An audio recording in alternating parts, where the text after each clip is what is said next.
सुबह उठा दौड़ता हुआ उस दरबार में गया बादशाह के, सबकी सफेद चीरते हुए आगे बढ़ा, कहा बादशाह मुझे अल्लाह के रसूल ने भेजा। बादशाह ने कहा कैसी जुर्रत करते हैं आज लोग, सीधे आकर कह रहे रसूलुल्लाह ने भेजा। बुलाया, क्या बात है? कहा मैं कर्जदार हूं, बहुत कर्जा हो चुका है, मुझे कुछ माल की जरूरत है, मुझे अल्लाह के नबी ने तुम्हारे पास भेजा। कहा हुजूर ने भेजा, क्यों कह रहा है? मांगना है जो मांग ले। उसने कहा नहीं, आका ने कहा है।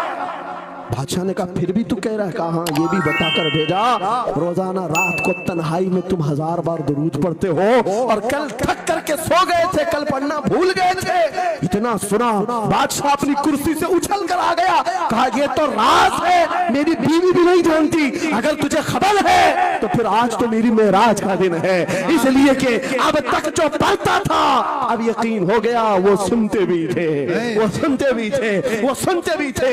जोश में आया, रक्स कुना था, वजद में आया, खजाने की चाबियां खोल दी, जा मेरी मुराद पूरी हो गई। आज तू बशारत लेकर के आया है, जिसके लिए जीता था वहां से नवीद वसीलत आ गई है, जा तुझे जो चाहिए ले जा।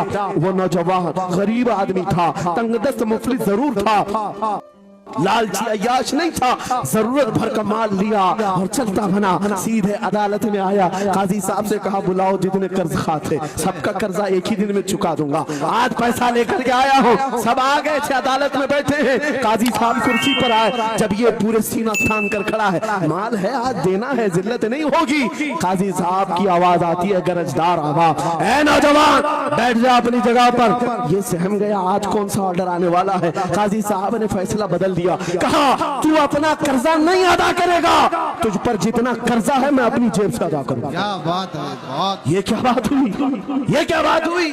कहा यही बात तो आप 3 दिन पहले भी कर सकते थे, जब आप धमकी दे रहे थे जेल की। कहा काजी साहब आज फैसला क्यों बदल गया? काजी साहब कहते 3 दिन पहले मैं तुझे नहीं पहचानता था, फैसला सुनाकर चला गया, जब रात को सोया तो मेरे आका तशरीफ लाए और तेरी तरफ मुझे दिखा करके कहा, ऐ काजी तेरे पास दुनिया बहुत है, इस गरीब की मदद कर, अल्लाह तुझे जन्नत अता करेगा। मैं मेरे नबी के उस फरमान पर अमल करना चाहता हूँ, आज तू नहीं देगा मैं अपनी जेब से अदा करूंगा, तू बैठ जा, बैठ जा। ये तकरार चल रही थी, जितने कर्ज खा खड़े थे ये मामला देखते हैं अपनी कुर्सियों से खड़े होते, कहते काजी साहब माफ कीजिए, हमने मुकदमा किया, हम सबों ने इसका कर्जा माफ किया और जिंदगी भर जब भी इसे जरूरत है ये हमसे और पैसे ले सकता है। वो नौजवान बाहर निकलता है दरबार से, अदालत से, वज्द करते हुए, इतना दिया सरकार ने मुझको जितनी मेरी औकात नहीं, ये तो उनका करम है, वरना मुझ में तो ऐसी बात नहीं। मेरे करीम से कर कतरा किसी ने मांगा, दरिया बहा दिए हैं दूर में।